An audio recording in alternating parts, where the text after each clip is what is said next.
Hello दोस्तों, आज मैं आपको जो कहानी सुनाने जा रही हूँ, ये कहानी है दो गर्भवती जलपरी सहेलियों की।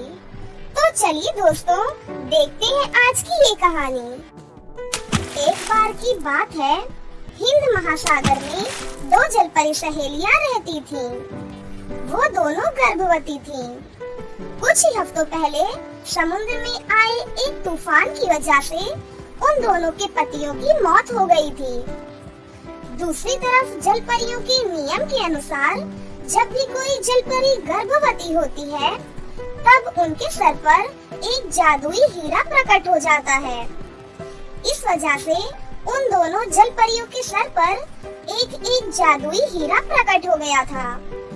दोनों सहेलियां अपने होने वाले बच्चों का बहुत ध्यान रखती थीं और रोज अच्छा खाना पीना खा के साथ साथ काफी तरह की एक्सरसाइज भी किया करती थी। इस तरह सब कुछ ठीक चल रहा था। फिर एक दिन अचानक उस समुद्र के किनारे एक दुष्ट जादूगर आ जाता है। मुझे खबर मिली है कि समुद्र में दो जलपरियां गर्भवती हैं और उनके सर पर जादुई हीरा है। मुझे उन दोनों जलपरियों को मारकर जादुई हीरा हासिल करना होगा। उसके बाद मैं उन दोनों हीरो को अपनी जादुई छड़ी के ऊपर लगाकर सबसे बड़ा जादूगर बन जाऊंगा। उसके बाद जादूगर अपने आप को एक बड़े से सांप के रूप में बदल लेता है और उसके बाद वो सांप समुद्र में जाकर दोनों जलपरियों की खोज करने लगता है। थोड़ी देर के बाद वो सांप समुद्र के बीचों बीच मौजूद एक चट्टान के पास पहुंच जाता है। दोनों जलपरियां चट्टान के ऊपर बैठकर समुद्री फल खा रही थी। उन दोनों को देख सांप बड़ा सा मुंह फाड़ लेता है और उन दोनों जलपरियों को मारने के लिए आगे बढ़ता है। अचानक इतने विशाल सांप को देखकर वो सहेलियां घबरा जाती हैं। अरे ये क्या है? ये अचानक पानी से इतना बड़ा सांप कहाँ से निकल आया? लगता है ये हमें नुकसान पहुँचाना चाहता है। हमें फौरन यहाँ से भागना होगा। उसके बाद दोनों सहेलियाँ अपनी जादुई शक्ति से वहाँ पर एक जादुई नाव प्रकट कर लेती हैं और उस नाव के ऊपर बैठकर वहाँ से भागने लगती हैं। ये देख सांप उन दोनों का पीछा करने लगता है, लेकिन उस जादुई नाव की रफ्तार बहुत तेज थी। कुछ ही पलों में वो समुद्र के किनारे पहुंच जाती हैं। अब तो हम दोनों समुद्र के किनारे आ गए हैं। हमारे पास भागने के लिए कोई और रास्ता नहीं है। किसी भी वक्त वो सांप यहाँ आ जाएगा। अब हम क्या करें? तभी उन्हें थोड़ी दूर पर कविता नाम की एक लड़की मछली पकड़ती हुई दिखाई देती है। दोनों जलपरियां कविता को आवाज देकर अपने पास बुला लेती हैं। हमारी मदद करो लड़की, एक बड़ा सांप हमें जान से मारना चाहता है। समुद्र के बाहर हम दोनों की शक्तियाँ बिल्कुल काम नहीं करती और न ही हम दोनों पानी के बिना जिंदा रह सकते हैं। इसीलिए तुम हमें किसी पानी वाली जगह पर ले चलो, तुम्हारी बड़ी मेहरबानी होगी। कविता एक दयालु लड़की थी। वो फौरन दोनों जलपरियों की मदद करने के लिए तैयार हो जाती है। तुम दोनों चिंता मत करो, यहाँ से थोड़ी दूर पर मेरा घर है। मेरे घर के पीछे पानी से भरा एक बहुत बड़ा खड्डा है। मैं तुम दोनों को उस खड्डे में डाल दूंगी। उसके बाद कविता एक एक कर दोनों जलपरी सहेलियों को अपने घर ले जाती है और उन दोनों को घर के पीछे पानी से भरे खड्डे में डाल देती है।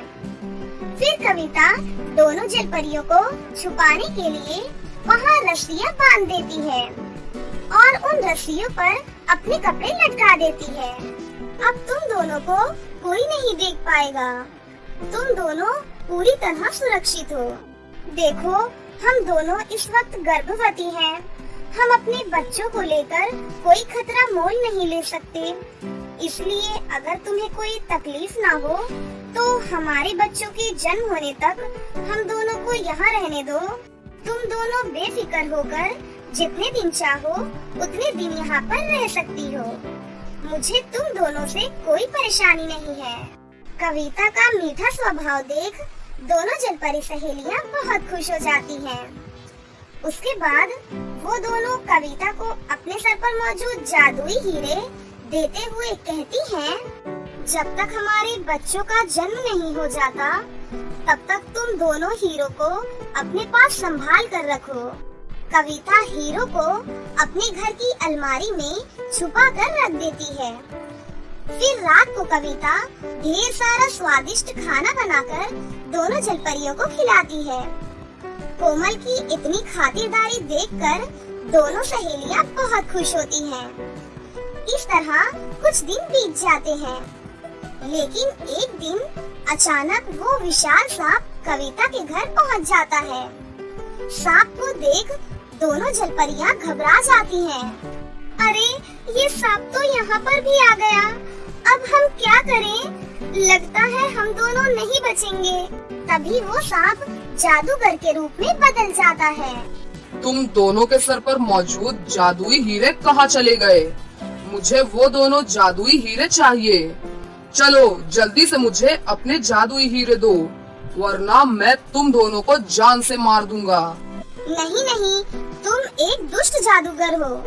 तुम हमारे हीरो का गलत इस्तेमाल करोगे, इसलिए हम अपने हीरे तुम्हें नहीं देंगे। ये सुनकर जादूगर गुस्से से भड़क जाता है और एक खतरनाक सांप का रूप धारण कर लेता है। लेकिन तभी वहाँ पर कविता आ जाती है। अरे ये सांप तो इन दोनों को जान से मार देगा, मुझे कुछ करना होगा। तभी कविता को उन दोनों जादुई हीरो का ख्याल आता है और वो फौरन अपनी अलमारी से उन दोनों जादुई हीरो को निकालकर उनकी शक्ति से वहाँ पर एक बहुत ही बड़ी चील प्रकट कर देती है। फिर कविता का इशारा पाते ही वो चील सांप के ऊपर टूट पड़ती है और अपनी चोंच और पंजों से उसे मारना शुरू कर देती है। देखते ही देखते चील सांप के शरीर के टुकड़े टुकड़े कर देती है और अगले ही पल खून से लथपथ जादूगर अपने असली रूप में आ जाता है। तभी अचानक उसके शरीर में आग लग जाती है और वो पूरी तरह जलकर राख के ढेर में बदल जाता है। इस तरह उस दुष्ट जादूगर को उसके किए की सजा मिल जाती है। फिर कुछ दिनों बाद जलपरियां दो खूबसूरत बच्चों को जन्म देती हैं और कविता का एहसान चुकाने के लिए उसे अपने जादुई हीरे देकर समुंदर में चली जाती हैं। फिर कविता उन दोनों जादुई हीरो की मदद से बहुत ही अमीर हो जाती है और खुशी खुशी अपनी जिंदगी जीने लगती है। तो दोस्तों, कैसी लगी आपको मेरी ये कहानी? मुझे कमेंट करके जरूर बताएं। और अगर आपको ये कहानी अच्छी लगी हो तो इसे जरूर लाइक करें, साथ ही अपने दोस्तों के साथ भी शेयर करें। और हाँ दोस्तों, अगर आपने अब तक हमारे चैनल को सब्सक्राइब नहीं किया है तो जल्दी से नीचे लाल बटन को दबाकर अभी सब्सक्राइब कर लें। साथ ही बेल आइकन को दबाना ना भूलें। तो मिलते हैं आपसे किसी नई कहानी के साथ, तब तक अपना ध्यान रखें। बाय बाय दोस्तों। समय पहले की बात है, गहरे समुद्र के नीचे एक जलपरियों का देश था। उसमें बहुत ही सारी खूबसूरत जलपरियां रहा करती थीं। उन्हीं जलपरियों में मीनाक्षी नाम की एक रानी जलपरी थी। वो बहुत ही जिद्दी और घमंडी रानी थी। कोई भी उस रानी जलपरी का कहना नहीं मानता था, तो बदले में वो उसे कठोर दंड देती थी। सभी जलपरियां उसके इस व्यवहार से अब बहुत परेशान हो चुकी थी। उसे कोई भी जलपरी अपने से ज्यादा यदि सुंदर दिख जाती तो वो उसे बदसूरत बना देती थी। एक दिन कुछ जलपरियां पार्टी कर रही थी, तभी वहाँ पर रानी जलपरी आती है। अरे तुम सब ये क्या कर रही हो? ऐसा घटिया म्यूजिक सुनकर मेरा सर फटा जा रहा है। तुम जल्दी से इस घटिया म्यूजिक को बंद करो। रानी जलपरी, आज मेरा जन्मदिन है, इसीलिए आज जल लोक में पार्टी है। आप थोड़ी देर और पार्टी चलने दीजिए, मैं आवाज थोड़ी कम कर देती हूँ। तेरी इतनी हिम्मत! एक बार जब मैंने बोल दिया यहाँ पर पार्टी नहीं होगी, मतलब कोई पार्टी नहीं होगी। मेरा दिमाग खराब मत करो, नहीं तो मैं तुम लोगों को कठोर दंड दूंगी। इतना कहकर रानी जलपरी वहाँ से चली जाती है। ये रानी माँ तो बहुत दुष्ट है, हमें कुछ भी नहीं करने देती, सब कुछ इसी की मर्जी से होता है। बिल्कुल सही बोल रही हो तुम। पता नहीं इस दुष्ट रानी से हमारा पीछा कैसे छूटेगा। सभी जलपरियाँ परेशान होकर वहाँ से चली जाती हैं। वहीं रानी जलपरी सूरज नाम के एक जलपरे से प्यार करती थी। एक दिन वो उस जलपरे के पास जाती है। सुनो जलपरे, मुझे तुम बहुत अच्छे लगते हो, मैं तुमसे शादी करना चाहती हूँ, क्या तुम मुझसे शादी करोगे? मैं तुम्हारे बारे में सब जानता हूँ, तुम बहुत ही दुष्ट और मतलबी रानी हो, मैं तुमसे कभी शादी नहीं कर सकता। क्या तेरी इतनी हिम्मत कि तू मुझे मना कर रहा है, समुद्र की रानी को मना कर रहा है? सुन मूर्ख, मैं प्यार से बोल रही हूँ, मुझसे शादी कर ले, नहीं तो तेरे साथ अच्छा नहीं होगा। तुझे जो करना है वो तू कर सकती है, मैं तुझसे शादी कभी भी नहीं करूँगा, चाहे तू इसके बदले मुझे मृत्यु दंड ही क्यों ना दे दे। जलपरी की ये बात सुनकर रानी जलपरी को बहुत गुस्सा आ जाता है। रानी उसी समय उसकी सारी शक्तियाँ उससे छीन लेती है। अब तू एक मामूली इंसान है, अब तू पृथ्वी लोक पर एक मामूली इंसान की तरह ही रहेगा। ठीक है, मैं पृथ्वी लोक पर जाने के लिए बिल्कुल तैयार हूँ, लेकिन तुझसे शादी करने के लिए कभी तैयार नहीं होऊंगा।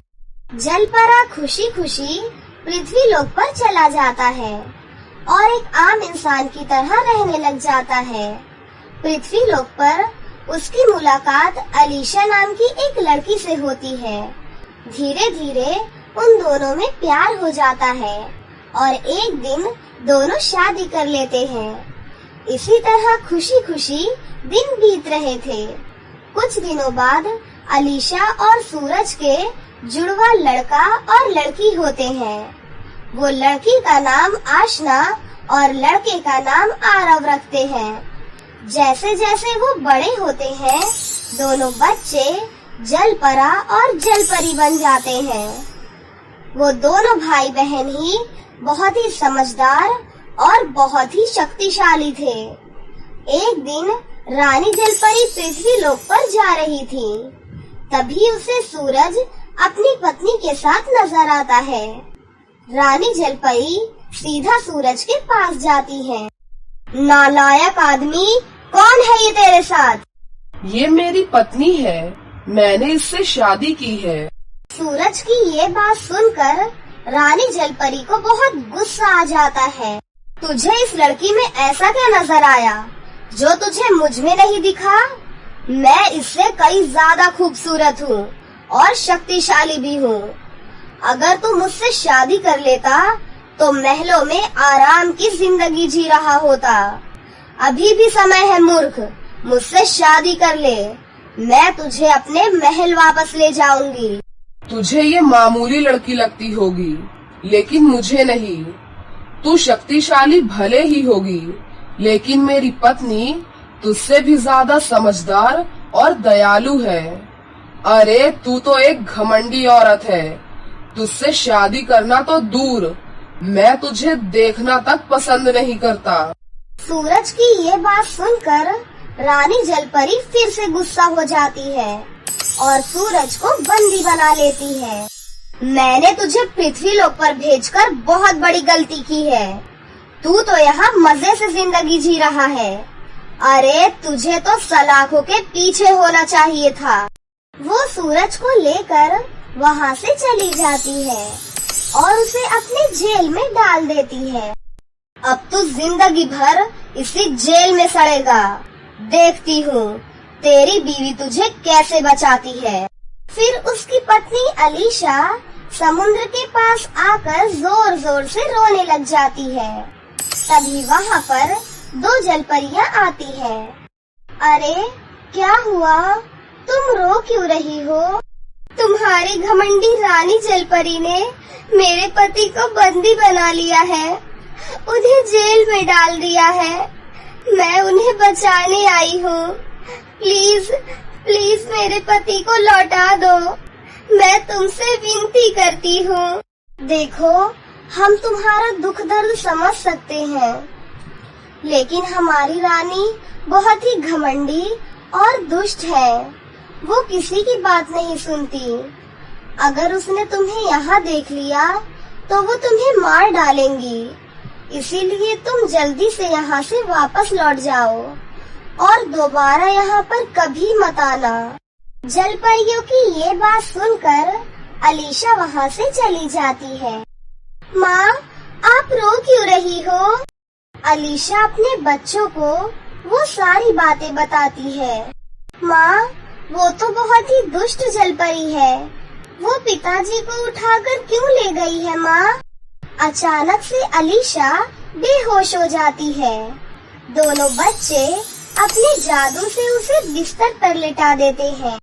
दीदी, हमें अपने पिताजी को उस दुष्ट रानी से छुड़वाना होगा। हाँ, तुम बिल्कुल सही बोल रहे हो। पिताजी कहते थे कि हम दोनों बहुत शक्तिशाली हैं। अब हम अपनी शक्तियों से अपने पिता की रक्षा करेंगे। तभी उनकी माँ को होश आ जाता है। सूरज, कहाँ हो सूरज? बिटिया, तुम्हारे पिताजी कहाँ है? तुमने उन्हें देखा क्या? शांत हो जाइए माँ, पिताजी को दुष्ट रानी ने बंदी बना रखा है। लेकिन आप चिंता न करें माँ, हम आपसे वादा करते हैं, हम अपने पिताजी को सही सलामत आपके पास लेकर आएंगे। उसके बाद दोनों भाई बहन वहाँ से चले जाते हैं। वो दोनों समुद्र के पास जाते हैं। तभी उन्हें एक जलपरी दिखाई देती है। अरे, तुम दोनों जलपरा और जलपरी जमीन पर क्या कर रहे हो? जल्दी से पानी में आओ, नहीं तो तुम मर सकते हो। नहीं, हमें कुछ भी नहीं होगा। हम पृथ्वी पर भी रह सकते हैं और पानी में भी। क्या? ऐसा कैसे हो सकता है? जलपरा और जलपरी तो पानी में ही रहते हैं, फिर तुम पृथ्वी पर कैसे रह सकते हो? क्योंकि हम एक जलपरी और इंसान दोनों के बच्चे हैं, इसीलिए हमारे अंदर जलपरी और इंसान दोनों की ताकतें हैं। आप हमें ये बताइए कि क्या आप हमारी मदद कर सकती हैं? हमारे पिताजी को तुम्हारी दुष्ट रानी ने बंदी बना रखा है। आप हमें हमारे पिताजी को बचाने का उपाय बताइए। हमारी रानी जलपरी बहुत ही दुष्ट है, वो किसी को भी माफ नहीं करती। लेकिन मैं तुम्हारी मदद इस बार जरूर करूंगी। उसके बाद वो जलपरी रानी के पास जाती है। रानी जलपरी पृथ्वी से बहुत ही अच्छे मेकअप आर्टिस्ट आए हुए हैं। उनके पास एक ऐसी फेस क्रीम है जिसके लगाने से इंसान हमेशा के लिए जवान और सुंदर हो जाता है।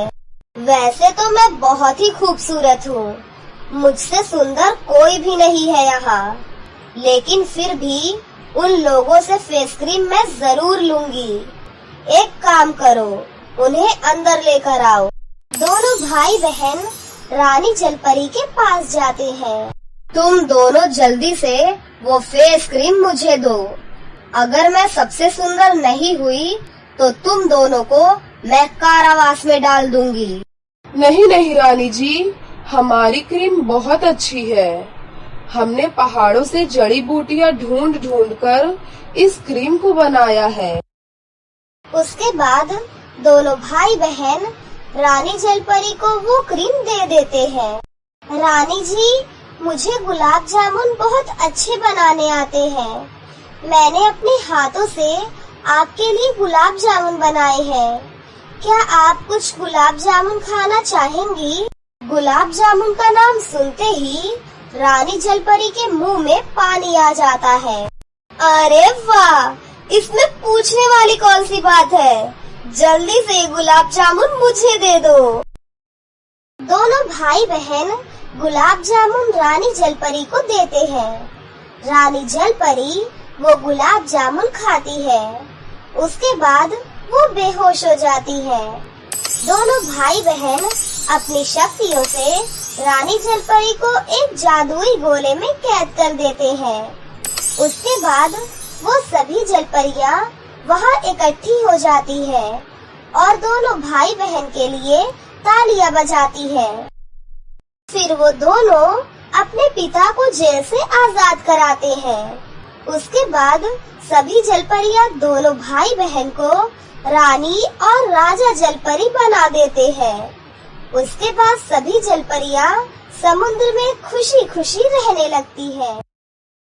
तो दोस्तों, कैसी लगी आपको हमारी ये कहानी? अगर आपको हमारी कहानी अच्छी लगी हो तो इसे जरूर लाइक करें। साथ ही हमारे चैनल को सब्सक्राइब भी कर लें और बेल आइकन को दबाना ना भूलें। मिलते हैं अगली वीडियो में। धन्यवाद।